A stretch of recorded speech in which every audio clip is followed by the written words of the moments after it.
न मर्द पाक कैल 26 लोग पवार हो। अब कहे पीटता लगा के कपार हो।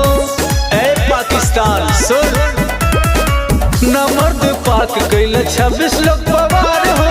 अब कहे पीटता लगा के कपार हो। तुड़ जाता अब तुहरा गरूर के, चुन चुन के सभे महरल जाता, बदला लिया था सिंदूर के।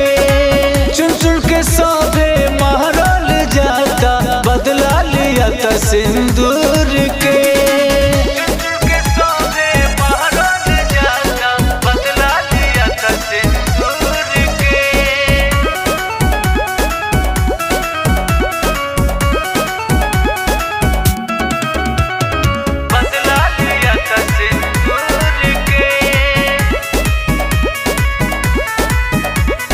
सबक सीख गईला, हर बार के गलती न माफ होई।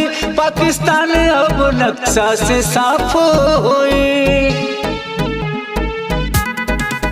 अब की बढ़िया से तोहर के सिखावल जाई, आतंकवाद के जड़ से मिटावल जाई।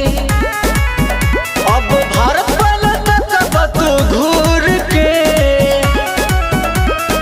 चुन चुन के सभे महरल जाता, बदला लिया था सिंदूर के।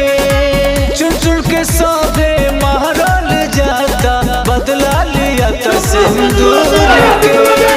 चुन चुन के सभे महरल जाता, बदला लिया था सिंदूर के।